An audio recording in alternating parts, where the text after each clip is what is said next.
Hello students, last class में हमने बहुत ही इम्पॉर्टेंट काम कंप्लीट किया था और हमने जो काम कंप्लीट किया था वो थे derivations.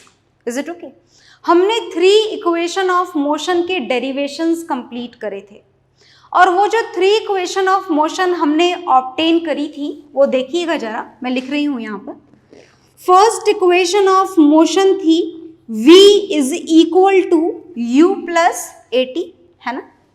Second equation of motion थी s is equal to ut plus half at square और थर्ड इक्वेशन ऑफ मोशन थी v square minus u square is equal to 2as। I hope सारे सिंबल्स आपको याद होंगे, फिर भी मैं आपको एक रिमाइंड करवाना चाहती हूं that this is s and s is the distance travelled by the body. Is it okay? चलिए, तो आज की क्लास में हम इन इक्वेशंस को न्यूमेरिकल्स में कैसे काम में लिया जाता है ये सीखेंगे, है ना। तो थोड़ा ध्यान से सुनिएगा। Is it okay? Important part है ये।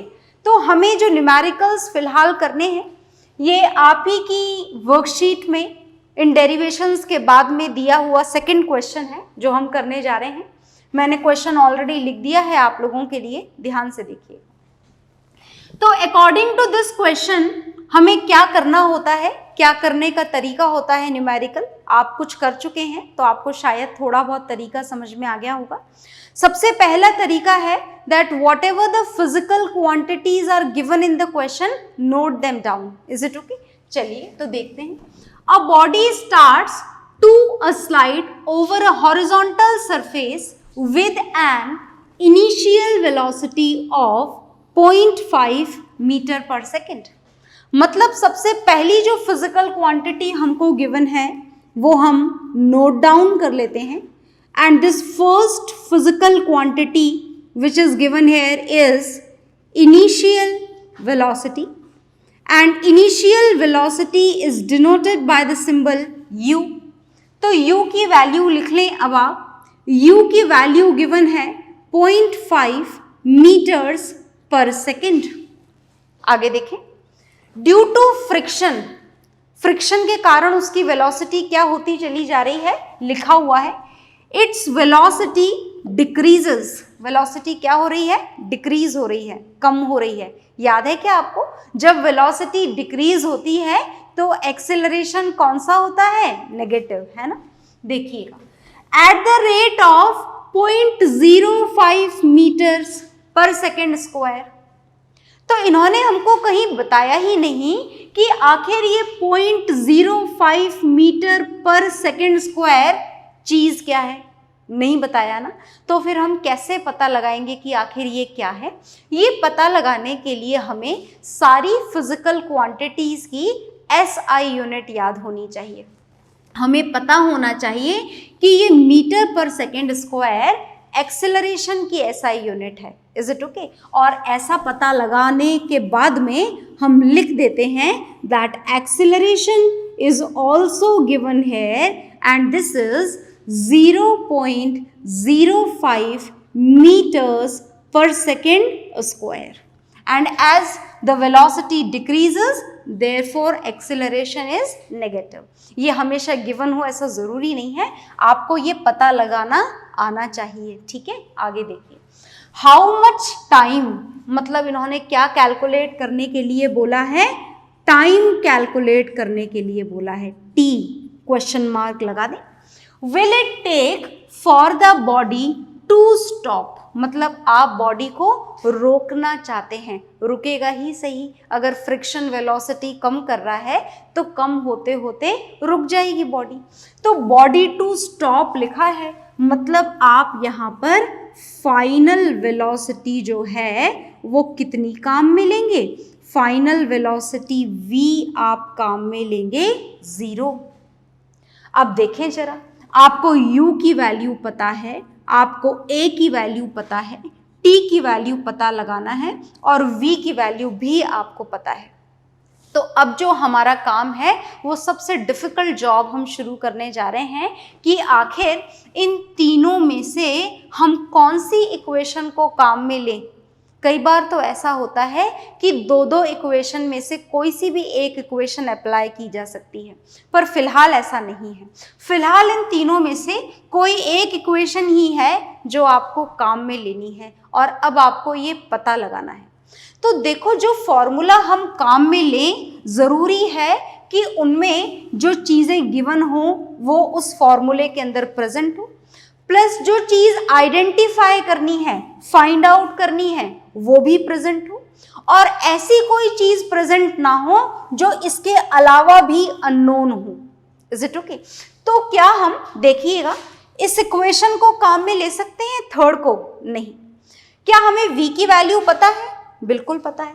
u की पता है, देखिए जरा ध्यान से, u भी पता है, एक्सेलरेशन भी पता है, पर s पता नहीं है और s हमें पता लगाने के लिए बोला भी नहीं गया है, तो हम थर्ड इक्वेशन यूज नहीं करेंगे। Is it okay? तो फिर क्या हम सेकंड काम में ले लें? सेकंड भी काम में नहीं लेंगे, क्योंकि हमें दोबारा से s की वैल्यू भी नहीं पता और t की वैल्यू भी नहीं पता। तो जो फॉर्मूला आप यूज करने जा रहे हैं उसमें दो फिजिकल क्वांटिटीज अननोन नहीं होनी चाहिए, ठीक है? तो क्या हम फर्स्ट काम में ले लें? Yes, we will use here the first equation of motion, क्योंकि v की वैल्यू पता है क्या? यस। u पता है? यस। a पता है? यस। t पता है? No, it has to be calculated. तो we will use here this first equation of motion. चलिए तो हम यूज करते हैं, लिखना पड़ेगा फॉर्मूला। फॉर्मूला लिखना बड़ा इंपॉर्टेंट होता है, तो हम यूज करने जा रहे हैं फर्स्ट इक्वेशन ऑफ मोशन। ध्यान से देखिएगा, first equation of motion is v is equal to u plus at। Value substitute कर दें? कर देते हैं। v की वैल्यू कितनी है? 0। u की वैल्यू देखें जरा ध्यान से, u की वैल्यू है 0.5, ओके, प्लस a की वैल्यू कितनी है? a की वैल्यू है माइनस 0.05 इनटू किससे मल्टीप्लाई करना है? t से, ठीक है? ये प्लस और माइनस, प्लस माइनस माइनस हो जाएगा, बिल्कुल हो जाएगा। कैलकुलेशन आप थोड़ा ध्यान से करें, कहीं हमसे छोटी मोटी सिली मिस्टेक्स ना हो जाए, इस बात का पूरा ध्यान रखें। चलिए करते हैं। इस 0.0 को चलो एक बार और यहीं लिखे रहने देते हैं, और is equal to 0.5 plus minus minus हो जाएगा, माइनस के साथ में हमें वैल्यू मिलेगी 0.05 इंटू टी। टी और दोनों के बीच में कोई साइन नहीं है, इसका मतलब कौन सा साइन है? मल्टीप्लिकेशन का, ठीक है? आगे चलिए, इस 0.5 को तो आप इसी साइड लिखे रहने दीजिए और इस पूरी वैल्यू को दूसरी साइड ले आइए, और दूसरी साइड लाने से ये जो नेगेटिव वैल्यू थी ये पॉजिटिव हो जाएगी क्या? बिल्कुल हो जाएगी, ठीक है? हमें किसकी वैल्यू फाइंड आउट करनी है? टी की वैल्यू। तो टी को अब आप यहीं लिखे रहने दें, और 0.5 अपॉन ये जो वैल्यू टी के साथ मल्टीप्लाई हो रही है दूसरी साइड जाकर डिवाइड हो जाएगी, मतलब वैल्यू हो जाएगी 0.5 अपॉन 0.05। Is it okay? ये डेसिमल आप यहाँ से हटाएंगे तो नीचे 10 आ जाएगा। यहाँ डेसिमल के बाद एक डिजिट है, इसीलिए 1 के बाद एक 0। यहाँ पर डेसिमल के बाद में 2 डिजिट है, इसीलिए 2 0। Is it okay? ध्यान से देखें, ये एक 0 से एक 0 कैंसिल हो गया, 5 से 5 कैंसिल हो गया, और जो टाइम हमें फाइंड आउट करना था उसकी वैल्यू हमने फाइंड आउट कर ली है, this is 10 seconds. Is it okay? तो ये आ गया हमारा answer and the question is done. Okay, देख लीजिए, आप इसे नोट डाउन कर लीजिए। हाँ जी, तो ये नेक्स्ट क्वेश्चन मैंने लिख दिया है आपके सामने।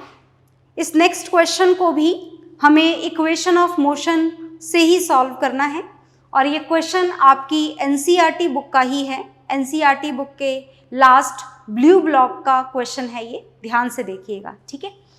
तो क्या करना है हमें इस क्वेश्चन में, सबसे पहले हमें सारी given physical quantities note down करनी है, ठीक है, कर लेते हैं।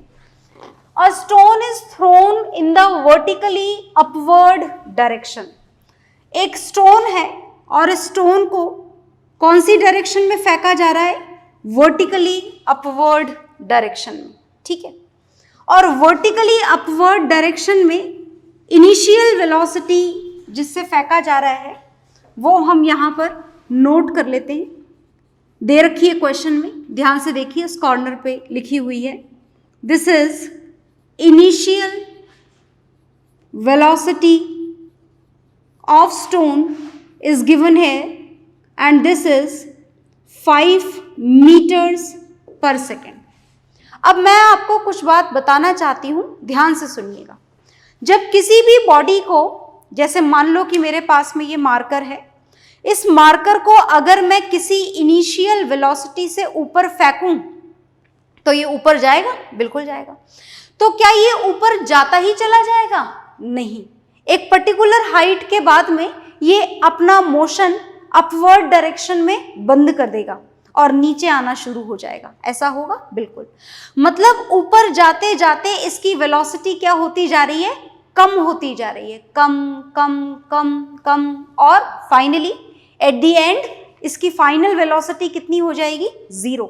और जैसे ही 0 होगी ये नीचे की तरफ आना शुरू कर देगा। अब क्वेश्चन ये है कि आखिर ऐसा क्यों? जब भी किसी भी ऑब्जेक्ट को वर्टिकली अपवर्ड डायरेक्शन में फेंका जाता है तो आपको क्वेश्चन में गिवन हो या ना हो, आप उसकी फाइनल वेलोसिटी कितनी काम में लेंगे, 0। क्योंकि आपने बॉडी को ऊपर फेंका है, बॉडी के ऊपर फोर्स ऑफ ग्रेविटेशन नीचे लग रहा है, तो बॉडी नीचे फोर्स ऑफ ग्रेविटेशन से अट्रैक्ट होने के कारण ऊपर जाते जाते उसकी फाइनल वेलोसिटी कितनी हो जाती है, 0 हो जाती है, ठीक है। तो जैसे ही वर्टिकली अपवर्ड मोशन आपको लिखा हुआ मिले फिजिक्स के किसी भी क्वेश्चन में, आप उसकी फाइनल वेलोसिटी, जिसे आप किससे डिनोट करते हैं, v से, ये कितनी मान लेंगे, 0 अपने आप। Is it okay? आगे देखें। If the acceleration of the stone during its motion is this. अब हमें यहाँ पर एक्सेलरेशन भी गिवन है। एक्सेलरेशन कितना गिवन है, 10 मीटर पर सेकेंड स्क्वायर। पर ये क्या, एक्सीलरेशन के साथ में इन्होंने लिखा है इन द डाउनवर्ड डायरेक्शन। भाई बॉडी मोशन ऊपर कर रही है, एक्सीलरेशन डाउनवर्ड डायरेक्शन में गिवन है, ये तो अपोजिट हो गया, बिल्कुल। और इस अपोजिट होने के कारण आप एक्सीलरेशन कैसा काम में लेंगे, नेगेटिव। Is it okay? क्योंकि बॉडी किधर जा रही है, ऊपर, एक्सीलरेशन किधर लग रहा है, नीचे। और ये बात तो हम समझ ही चुके हैं कि जैसे जैसे बॉडी ऊपर जाती जाएगी इसकी वेलोसिटी कौन से ऑर्डर में जाएगी, डिक्रीजिंग ऑर्डर में, और डिक्रीज होती होती क्या हो जाएगी, 0। और वेलोसिटी अगर डिक्रीज हो रही है तो हमको ये एक्सीलरेशन जो प्रोवाइडेड है वो कैसा काम में लेना पड़ेगा, नेगेटिव। तो चलिए आगे देखते हैं क्या पूछा है इन्होंने। What will be the height attend, कितनी ऊपर गया ये स्टोन, कितना ऊपर गया, मतलब आपको हाइट पता लगानी है। क्या हम हाइट की जगह डिस्टेंस पता लगा सकते हैं, बिल्कुल। हाइट भी तो डिस्टेंस ही है which is travelled in the upward direction, है ना। तो हम हाइट को यहाँ पर किसके थ्रू रिप्रेजेंट करेंगे, डिस्टेंस के थ्रू। तो हमने लिख दिया यहाँ पर डिस्टेंस। हमको क्या पता लगाना है, यहाँ पर डिस्टेंस पता लगाना है। आगे देखेंगे। And how much time will it take to reach there, दो चीजें पता लगानी है भाई। एक तो डिस्टेंस पता लगाना है और दूसरा पता लगाना है टाइम। और दोनों ही चीजें पता लगाने के लिए जो काम में लेना है वो क्या है, इक्वेशन ऑफ मोशन। याद है ना इक्वेशन ऑफ मोशन, मैं दोबारा लिख देती हूँ। First is v is equal to u plus at. Second is s is equal to ut plus half at square.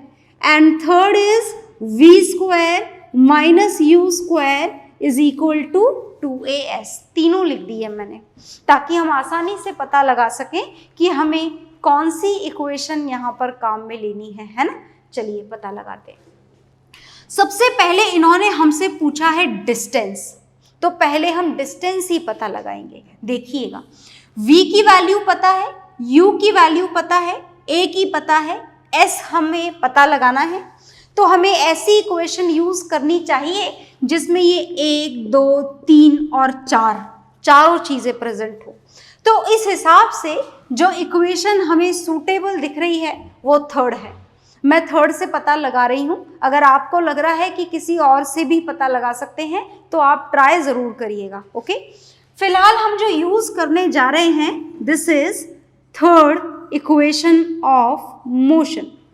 तो from third equation of motion हमें थर्ड इक्वेशन ऑफ मोशन लिखनी पड़ेगी।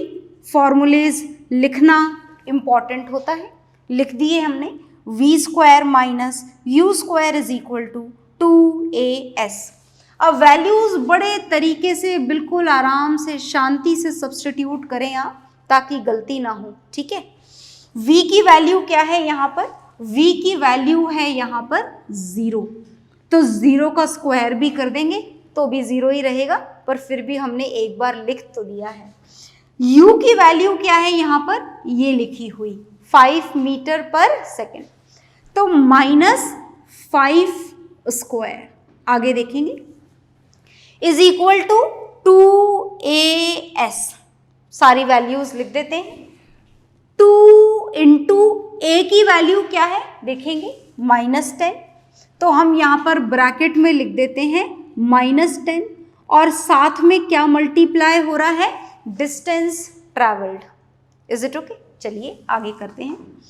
ये 0 स्क्वायर है तो आप इसे 0 लिख दें, -5 स्क्वायर इज 25 और ये माइनस साइन अब आप आगे लगा सकते हैं और 2 इंटू 10 क्या हो जाएगा?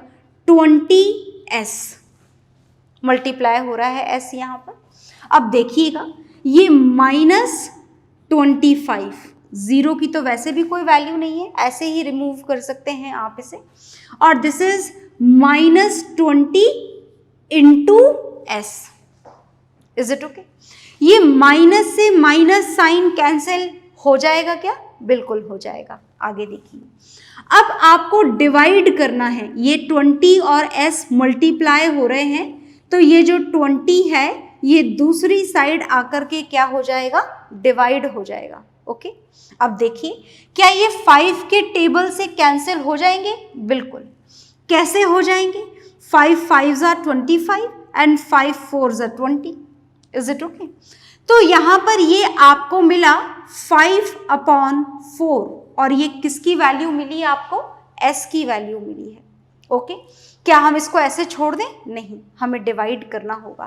तो आप इसे डिवाइड कर लीजिए। 5 को 4 से डिवाइड कर सकते हैं आप लोग, आई होप। मैं डायरेक्टली लिख देती हूँ यहाँ पर आंसर। 5 को 4 से डिवाइड करने का काम आपके लिए छोड़ देते हैं। तो जो आंसर आपको मिलेगा वो मिलेगा 1.25। Is it okay? और ये आ गया आपका डिस्टेंस ट्रैवल्ड। पर यूनिट लगाना बहुत ज़रूरी है कि ये डिस्टेंस ट्रैवल्ड मीटर्स में आया है, सेंटीमीटर्स में या फिर किलोमीटर्स में। तो हमने जो वैल्यू यूज़ करी है वो देखिएगा, मीटर पर सेकेंड स्क्वायर, मतलब जहाँ जहाँ भी डिस्टेंस की ज़रूरत पड़ी हमने मीटर काम में लिया है। मतलब डिस्टेंस ट्रैवल्ड भी किस में आएगा? मीटर्स में। तो हमारा एक आंसर तो आ गया, डिस्टेंस ट्रैवल्ड तो आ गया। अब जो नेक्स्ट कैलकुलेशन हमको करनी है वो किसके लिए करनी है? देखिए ध्यान से, डिस्टेंस ट्रैवल्ड के बाद हमको टाइम पता लगाना है। तो अब कौन सी इक्वेशन काम में ले? क्या थर्ड काम में ले लें? नहीं, इसमें तो टाइम है ही नहीं, कैसे काम में ले सकते हैं? तो क्या हम सेकंड काम में ले सकते हैं? देखिएगा, क्या आपको S पता है? यस। U पता है आपको? बिल्कुल। T आपको पता है क्या? नहीं, पता लगाना है। Is it okay? तो A पता है आपको? यस। T स्क्वायर पता है? नहीं, T आपको पता लगाना है। तो हम काम में तो ले सकते हैं, पर ज्यादा सिंपल फर्स्ट है, तो इसीलिए हम फर्स्ट इक्वेशन ऑफ मोशन काम में लेंगे। आप चाहें तो ये काम आप सेकेंड इक्वेशन ऑफ मोशन से भी कर सकते हैं। मैथमेटिक्स बस थोड़ी ज़्यादा आपको अप्लाई करनी पड़ेगी, बाकी काम तो आपका डेफिनेटली हो जाएगा। Is it okay? देखिएगा ध्यान से। फिलहाल हम टाइम को पता लगाने के लिए फर्स्ट इक्वेशन ऑफ मोशन काम में लेने जा रहे हैं। Then from first equation of motion, this is v is equal to u plus at। क्या पता लगाना है हमको? टाइम। तो जो वैल्यूज गिवन है वो हम सब्स्टिट्यूट कर देते हैं। v की वैल्यू देखिएगा, हमने पता लगाई थी कि 0 होती है, लिख देते हैं। u की वैल्यू गिवन है यहाँ पर 5 मीटर पर सेकेंड, प्लस a की वैल्यू भी हमें पता है -10, हम लिख देते हैं -10, और इस -10 के साथ में मल्टीप्लाई कर देते हैं t को। ओके, आगे देखिए। Now 0 is equal to 5 plus minus minus हो जाएगा 10 into T. Is it okay? अब 10 इंटू टी को आप लेफ्ट हैंड साइड में ले आइए और देखिए ध्यान से, क्या पॉजिटिव हो जाएगी वैल्यू? बिल्कुल। तो 10 into T is equal to क्या हो जाएगा? 5 हो जाएगा। ठीक है, आगे देखिए। अब t की वैल्यू की कैलकुलेशन आपको करनी है, तो क्या हो जाएगा? ये 10 यहाँ पर इस t के साथ में मल्टीप्लाई हो रहा है, तो दूसरी साइड जाकर डिवाइड हो जाएगा, और ये 5 के टेबल से आप चाहें तो कैंसिल करके 1/2 लिख दें, और ना चाहें तो 5/10 है, डायरेक्टली 0.5 भी आप लिख सकते हैं। तो ये टाइम आपका आ जाएगा 0.5 सेकेंड्स। तो हमने दोनों काम कर लिए हैं। टाइम इन्होंने बोला था पता लगाने के लिए, वो भी पता लगा लिया है, और डिस्टेंस भी बोला गया था, वो भी हम कैलकुलेट कर चुके हैं, 1.25 metres. So the question is done. देख लीजिए आप ध्यान से इसको, कंप्लीट सॉल्यूशन है आपके सामने।